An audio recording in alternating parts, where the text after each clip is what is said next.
The other day I shared with you a story about someone I knew who grew up believing that they were unloved and unlovable, and how that impacted on their life throughout their entire life. And it wasn't that child had been told by their parent that they were unloved or unlovable. That belief grew out of the belief that they were unlovable grew out of their interpretation of what was happening in their life, of what was happening in his parents' lives.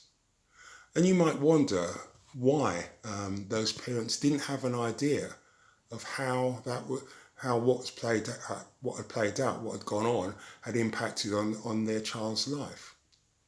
It wasn't that those parents were necessarily bad or neglectful parents or anything like that. Well, you could argue that the father was. The father was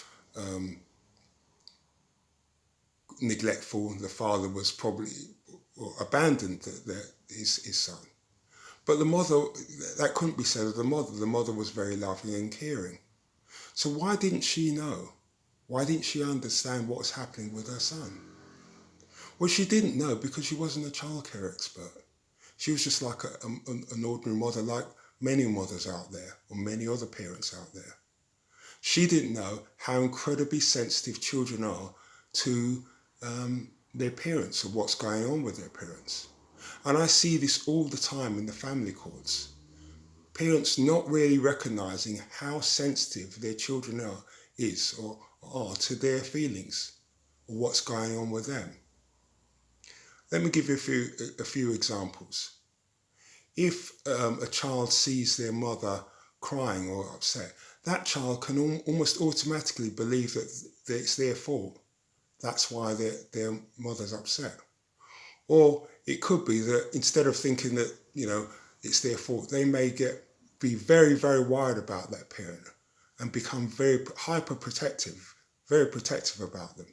So when they should be at school or should be just not worried about what's happening in life and just enjoying their life, they're actually ending up constantly worried about their parent. I can give you another example. When a parent, for example, often it's the mother, the father is not, the child is not living with the father, but whoever the child is living with, that parent can easily turn the child against the other parent. And it doesn't have to be that parent wants to turn the child. It doesn't have to be deliberately thought out. I know a number of men and sometimes mothers think that way. It's not necessarily the case. It used to be some parents, but not necessarily the case, because children easily pick up the feelings of the parent that they live with and they see all the time. They're watching that parent all the time. They're seeing what they say. They're seeing their facial expressions. They're seeing how they feel when the other parent is on the phone to them or when they see that other parent. So they automatically, very easily, can pick up if that other parent doesn't like the father, for example. So you can see how easy that can happen. And this is really crucial information that parents need to know, particularly when they're going to the family court. Because when that happens, it just shows you up, your lack of understanding of that, your lack of insight of that, of what you say, what you do, how you behave, your facial expressions, your body language, your lack of understanding of how your child picks that up, can be very detrimental to you in the family court.